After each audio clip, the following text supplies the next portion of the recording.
so na ye gina na akase ye di nka na no pay e wa Adom TV so bedwam so ye di ne nyina esi de do so de be share stories ahodo egu online portal ne so e be bo so ama na ye wakono na atwe no wako na wakokan ye nyamu nchemu ye sanso e na kwasinsia ye krado e ne be ma tenten gram woron so abaya de obonkrata ahodo aba no pay no ni nyina ekita na ye bebubo eso ama wo kwasi kwa ba ajo mejo so bako de yankopon bususu ya de yame ase ye me hu nyina so afihia pa ebiem de bia se ade achi a ya fimua yes se wa antiase ye hu ni sa wo enjoy day no enti na manage a hostess adwuma ho no anytime bi on beland bia no they celebrate as if it's their last day because of adwuma na omo no eti de bia de be chiu bia da Nyankopon ase wi ama nyame hu sampa wo yusu da no eye da o de afem o de adom mo ti yemi ye nye sa edenim so bia ho ye de echia obi bia nso chia asante mampon hene da sebre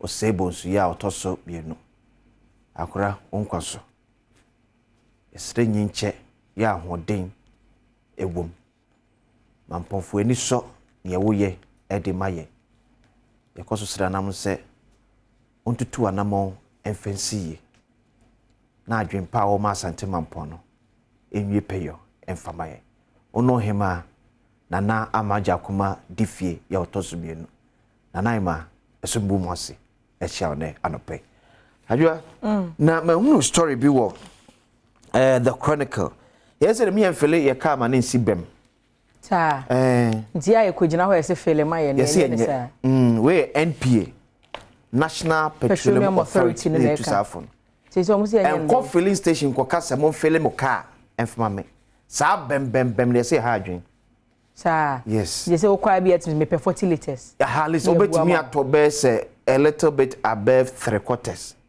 Okay. So, say make a 50 liters. To bet me to be 40-45. I just say we come de buy with oko fellow gas cylinders. Sa fe na fele ma ye ma 10. We to sa for no say no so no. Me en fele so ma na nye 10. That me bisa say wo kwa ya trogu 14 kg. Yeah. Me cylinder yi e 14 kg. 14 ya trogu down say 195. Okay. But ubusa say me fele e say ya. O 230. Yes. Another business na je no wa say 14 ye 195 na dey na fa me fele a e 230 o ten no na e ma 10 na so okay tie no mpanifo se enye eni je se nyame Adom filling stations ebu Ghana mia wodo bebre at least utimi so dey 50 liters now utimi fele be say 45 who drive do bebre na se so atia wa bubi kakra bu se so ba fele ni tan wa konya asebe okwa mu de se bu okra na boko na ye wo so car no taxi drivers no say wo so na petrol ebi bogu be bia no ye the car no why say ye bogu tank mu straight na wo se kwabra na de na chichi no wo so ka yi wo si so wo so na e hye ebi ko se chenche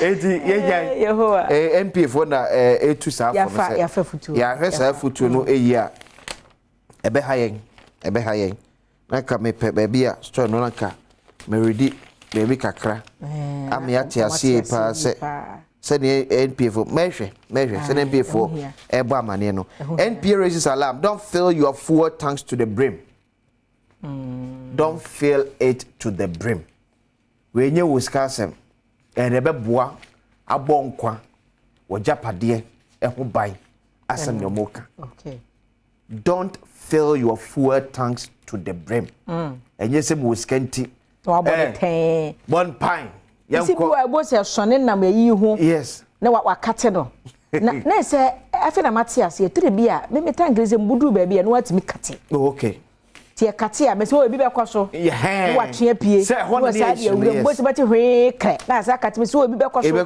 kwaso because me menya kase bon fele na minim se me betua this amount yes enti enu ya ya fi ala wi ansesa na je ye den ayoma woni brina so be jonse san be jonse san na nda chi so ko je ne die imagine se we wi na ka be 20 cedi ya chiri undimi gas from me dia se o mi aguso mi aguso sa ba ye be fa The National Petroleum Authority has cautioned fuel retail outlets and motorists against using ramps to aid the pumping of fuel into vehicles. It said tightening vehicles on ramps to fill them to the brim could damage fuel tanks and lead to explosion and destruction of vehicles and lives. It is simple. Someone at the bottom of our first paragraph. No.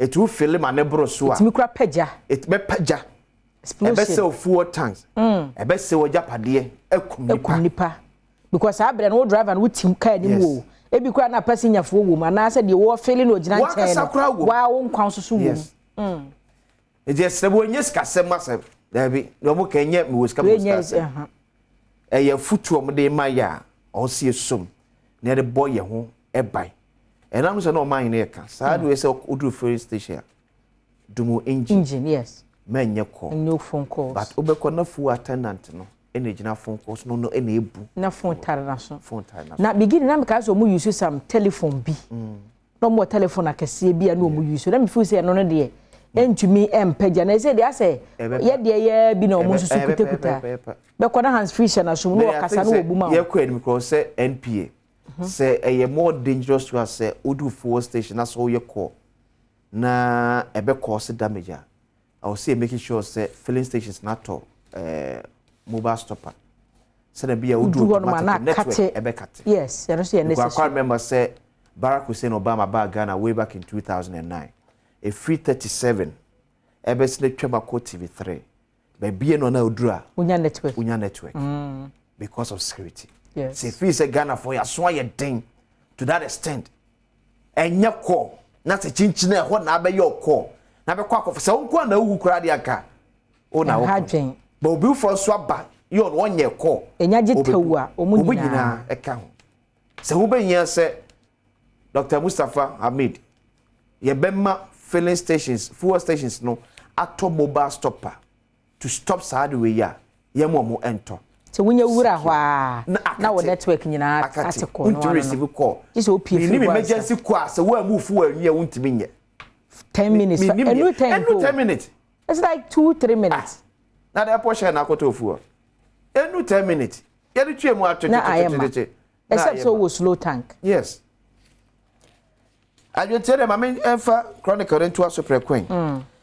Dismissed police military officers arrested for dressing in uniforms to rob bank customers using tasers and handcuffs.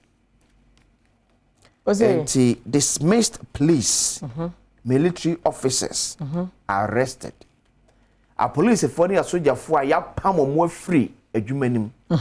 Enene omode uniform no ekokronobo ade pamo maya omonye uniform no ene ya asamfo eya omonye handcuff no ene ya asamfo because binim se meti hei nyame masa ama ba kwasi twum se me nkora wa kraka so okora ID card ene akande bi a company ne de ma we ma wo dance say yes we ye multimedia juma yeni no wa wo furu HR green building na de akoma no wa report to meni mo wie ni ahwe nkrata mu ahwe se ma laptop ye ma phone ye ma ne ma bi se fa ye juma e was all done by the amount clearance form Emma what they call run call department be a sign ya clear on say will be human be no this suppose ni soldier ni ye na different adwuma mu a entade no mo de kofie omo de handcuff no kofie na omo ane koto ya na omo ane pam ye uniform no handcuff no kwa de handcuff plus e ntoni dwom ento handcuff dwom ko me hu bu akra moda na me hu bi so makola so da e bi na obebi eton ye na ehu ye okay ade de se o kasa o hwem ko abenya bi ato vote for Sam George and Co for money and for money's anti-gay group it wanna ekondi tier LGBTQ no so ahase campaign de ma MPs no mo fight for LGBTQ plus new bill no to also say yento aba famasa MPs no metua omodwuma eso MP de aka wasem dada so the Chronicle and the Daily Guide eso ediem opem so asanteman na ewura the only king here wo Ghana ye man invite set ye the King Charles AC akonya so to wo mrebi ahimfo wo Ghana nyina ono nko an ye to ye man krata opem so asem na yes osifo se to abibi osifo se to abibio asantime wura ono nko a ahimfo twotwo wuro free tifri ba na afo ono nko a na ohina Ghana ha King Charles atena ye sheda tre krata obi abo yensa onu aso na fa no sign so yes no so no ire Lady Julia ombrae me hiam wo ha me ye srem ye to safrem na nu so opem so koduru ye na hwe sene ye kofa no free airport ye ne call back yam na King Charles be hia no kenefe na efe akono keke Ethiopia so akwakodru. So Otumfuo Lady Julia meet King Charles. Reckless populism on cathedral will fail. Special prosecutor invites Frimpong Boateng. We have clarified Akufo-Addo gold mafia story. Al Jazeera. A focus accomplice appeals death sentence. Aisha Juan convicted. Daily Guide. Adrian Online. Yes, AdomOnline.com. Parliament did not unanimously approve new loan. But Parliament are passing. Anyway, in your news.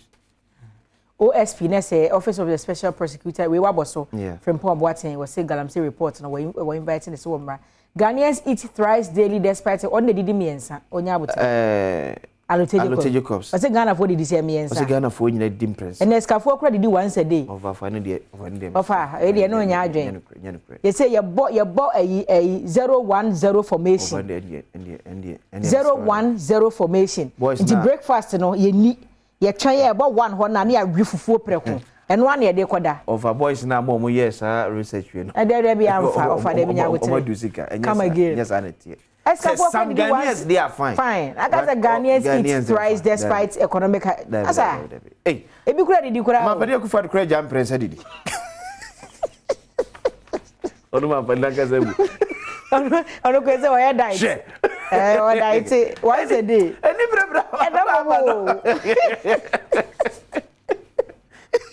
And I'm saying, that's my Rebecca catcher there. You won't deny Fagoda. Yeah, so when you ever there can go. Ever there can go. So, what Chaman Peducrad is echo form. Echo form. More than Cananca. Now, cheap query, ye Busmi, you say, I'm for them punchy, echo form. And my Rebecca. A store was it, Debbie? I'm going to try by our kind. You wouldn't know me. Yes, yes. Beer noir. When you answer one, a go away. I say, wait, I say, what you ready about Quay with Bra? Yes. But see the story of a desperate wife married for 6 years but has never seen husband. Hey. But what in Fiancia? Oh, who could in the world, you know. Ubewurama obehu niema wo ye ne baby adue ne wo prehwe kunu no na won so wa anya sa mistake no ebi we on say ye are you for the report by say NDC e wo chance and I look wasakasa afa react official react okay. The Ghanaian publisher taxi services to go digital like Uber. Dr. Alhaj Mahmoud Baumia, fantastic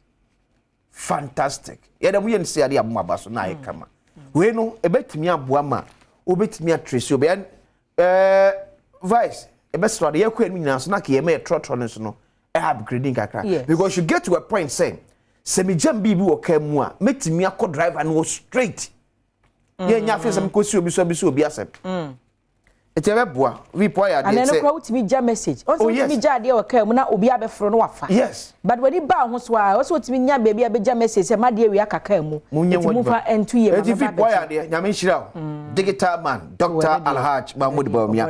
US visa fees up from May 30th. Yeah, na me be dey at the empen for mo nkoma ye. Mo se dey omo visa fee no mba betum.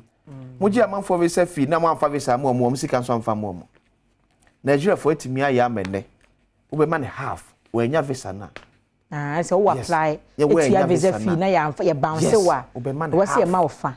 Ba ha de ba Ghana de na foreign affairs minister no offer crown so be ko US ambassador na onko mo ko be extra. Obi ansoma wa kwantu tena Ghana. Special force for Boko. Okay, yeah that's it. Ghanaian publisher that way by Ghanaian Times and so any Boko violence. Government set to deploy special task force as national security health tall hotspot. Anti-gay coalition backs 7 MPs to sail through primaries. Revenue mobilization exercise. ECG recovered 3.1 billion Ghana cedis out of 5.7 billion Ghana cedis. A Kadama for the at least more than half. Yeah. They yet to locate customers owing 1.53 billion cedis. And Daily Graphic near the area. Stolen identity. Many at risk from SIM card re-registration. Now what do you watch? Oh, me Adom. Me numbers. Me number. And that's all. Check here. And I mean use 2 phones. Me name use. Say kuta. Obeja ba kokra okwan. me free titi nyina baako na na baako na okay Asante in meet King Charles III. Navrongo Central economic potential blighted by poor roads, Galamsey. Hey. Apostle Nyameche Church of Pentecost again. Okay. Enti na adwa no.